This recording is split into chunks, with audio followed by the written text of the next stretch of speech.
Hello and welcome to Big Dash Knows. Big Dash knows what? New York Giants football. Let's go. Training camp day 11, a little bit different. Why? Because the fans were not allowed in the building. Now we're back to depending on what the beat writers are telling us, and we're not seeing any videos on the timeline. We went from having video after video flooded because we got fan videos, beat writer videos. Now it's just back to the normally scheduled programming when it comes to New York Giants practices. And yes, you love it when you're able to see all these videos, but you also respect it when it gets closer to the actual season where they kind of shut things down and get back to business. And right now, that's what it's all about, getting back to business. So with that being said, let's go ahead and talk about today's practice, I guess. Before the practice started, we did have the coordinators at the podium. Special teams, offensive coordinator, defensive coordinator all had chances to speak to the beat writers today. I'm going to start with a couple quotes from special teams coordinator Jobriel. And again, what's the main thing we're worried about when it comes to special teams is about Graham Gano, and if Graham Gano is healthy or not. And he says Graham Gano is healthy and good to go and doing a good job this summer so far. That's all I need to know. That's all you need to know. That's all we want to know. It is what it is. When it comes to McAtamney, he says that McAtamney is getting better consistently. And P-Dot on Big Blue Kickoff Live said McAtamney does have a strong leg. Pause. So listen, again, Graham Gano is what we're focused on. The only other competition in the building for Graham Gano is McAtamney, and that's just almost like a security blanket for or security or insurance, just in case something happens to Graham Gano in the big scheme of things. So those were the only two quotes really that I got from Mike Jobriel that I feel are worth sharing. Not respectfully saying that, because obviously special teams is still a major part of football. But as far as quotes that we got today, that's what I wanted to share. Next, I'm going to talk about Shane Bowen. Shane Bowen at the podium. Now the main thing when it comes to Shane Bowen is, how are you going to cook? You got the ingredients.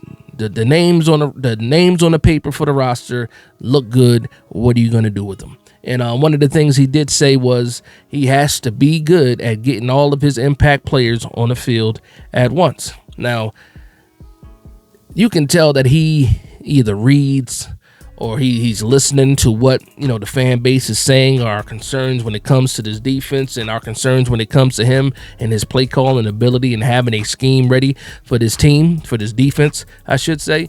And you could just tell him some of the answers. He also said that without giving away information, he's letting us know that obviously there's going to be packages where all three edge rushers are going to be on the field at once. Again, just giving us hints that you're going to see what you're looking for. What we're asking for, how we're going to get all three of these guys on the field at once. You can tell that he's making a conscious effort to make up some schemes, create some schemes that will have all these three guys on the field at once. And it could be in any part of the game, not just on third down. He did have that as an emphasis when talking about those three guys in those defensive situations. When it comes to the defensive back competition between Cordell Flott and Tay Banks, also talked about that, saying the competition is good for both of these guys. Said he appreciated the how Tay Banks came into the season, again asking more questions, ended up getting bigger, faster, stronger, stuff like that. Cordell Flott continued to improve each and every year, learning, and it just said that the competition is good for both of these guys, and I do believe that the competition is good for both of these guys. But I will say this, and I got a little bit of pushback yesterday when I saw the unofficial depth chart where it said for CB2, either it said Deontay Banks or Cordell Flott. And for me, I'm like, okay, somebody has to be leading by now, but clearly maybe somebody isn't. But we do have some good news when it comes to Tay Banks. He did get his first interception today of training camp off of Russell Wilson, so good for him. Also, he said that when it comes to this defense, you see that there's been a focus on punching the ball out. Obviously, we lacked in a turnover category last year as a defensive whole, whether it was interceptions, fumbles forced and stuff like that. We were lacking turnovers last year, and he said that he's noticing that a lot of players are punching at the ball, making it an emphasis to try to call some turnovers. So that's all things that you want to hear whenever you can get the ball back to the offense. Is complimentary football. Again, Being able to run the ball, stop the run is one thing, but also if you can get extra possessions to your offense because you're able to turn the ball over, that's just even better.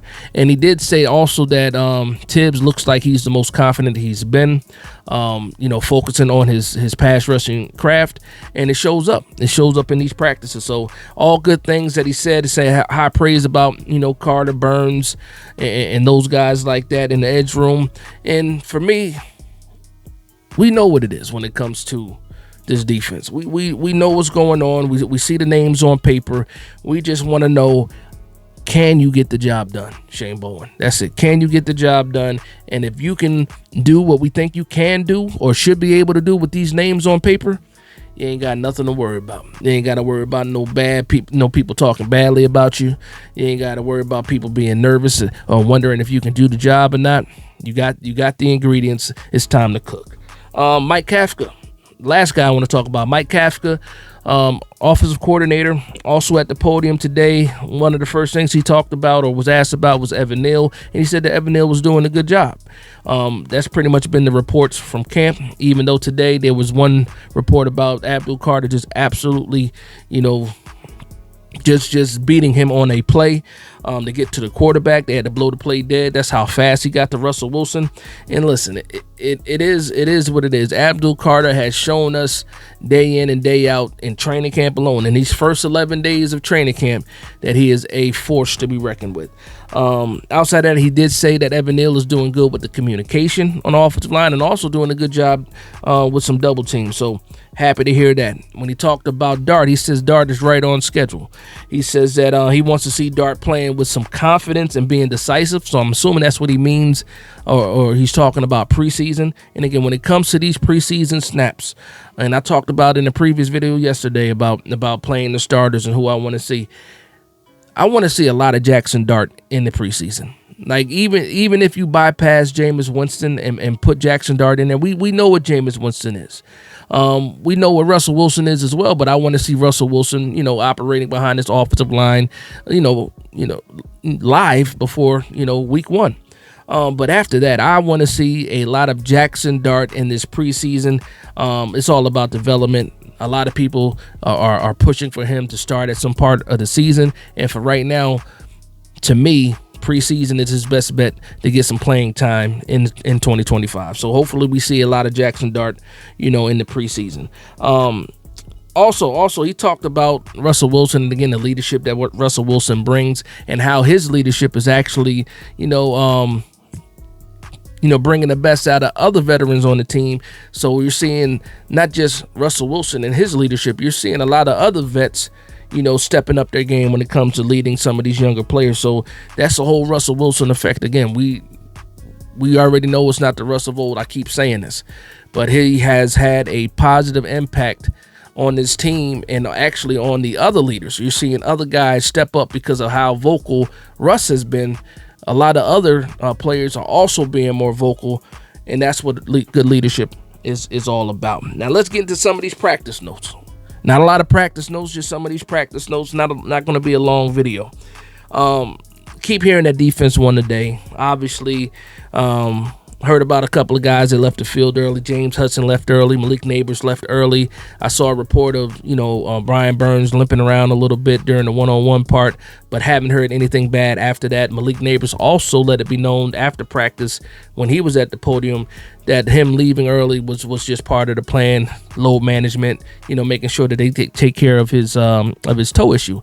But he also said that he feels like his toe's not affecting him at all. So all things that you want to hear. No news on James Hudson. Again, he left the field early. I will say this, though. He left the field early, didn't get an update on him, but him leaving early also provided some opportunity for Marcus Bowe to get some snaps with the first team at left tackle. And again, you're talking about a rookie that we don't expect to play this year, getting some valuable snaps, some valuable time. And, this also helps with his development. So, again, take advantage of your opportunities when you have them, when they're presented. Got an interception. Again, I said it earlier today. Tay Banks got his first interception of training camp. Shout out to him, off of Russell Wilson. You had also Nick Jones, the cornerback that we had picked up, He had another interception today off a dart. So again, the defense, you see notes of where the offense is winning. You got some big throws, big gains down the field type deal, and then you also see the defense stepping up, getting turnovers, causing pressures and stuff like that. And there were some good passes today. Also, I believe Jameis Winston had the throw of the day. It was a deep shot to Daquan Felton, UDFA, that we picked up from Virginia Tech. And they also mentioned a big gain from Theo Johnson. He was being covered by Tay Banks, was pretty much able to wrestle the ball away from him and go for a pretty big gain. Again, no videos of this that we've seen. I'm pretty sure that we'll see the Giants.com release a video or two of some of these throws possibly. But again, it's a different feeling, because just think about the previous preseasons and training camps where they would mention somebody throwing an interception, and they would try to hide the name of whoever threw the interception. This year, they're so confident in the quarterback room that they don't even care, or they don't even try to hide when mentioning who threw the interceptions. It's the little things that people... So last year, we're trying to hide interceptions, who threw this interception. This year, they don't even care. The defense made a play, the offense made a play, and that's how it should be. So I think that the energy in the building is different. You see it in the way that the beat writers are reporting. Usually, when somebody threw an interception, it was like, it was like the end of practice type of deal. Oh, woe was me, we threw another interception. No, it's like, okay, somebody threw an interception, on to the next play. And that's the way that it should be when you're dealing with an NFL team, when you're dealing with professionals. It's all about the next play. Even the interception that Russell Wilson threw that Tay Banks got, he actually celebrated Tay Banks, told him he did a good job wrestling that ball away from the player. So again, it's that next play mentality. Russell Wilson is a true professional. Yes, he had a bad throw in the interception, but turned around and had a big play, with Theo Johnson, not too far after that. So for me, this training camp has been a W. Training camp has been a W. The emotions are real. The anticipation, the optimism also was real. And I think that a lot of people feel it, and a lot of people know it too. So that's going to be my video. Quick recap, hopefully a quick recap of day 11 of training camp. Again, we're getting ready for preseason against the Buffalo Bills. I did get a chance to watch Hard Knocks last night. If you haven't got a chance to see that, the Buffalo Bills are on Hard Knocks. That means when we go to play them, they're probably going to have some highlights from that game on Hard Knocks as well. So make sure you guys are tuned in for that. But with that being said, I want to thank everybody for vibing with me. Please like, comment, and subscribe. And from one Giants fan to another, this is Big Dash Knows, Big Blue Nation. Let's go.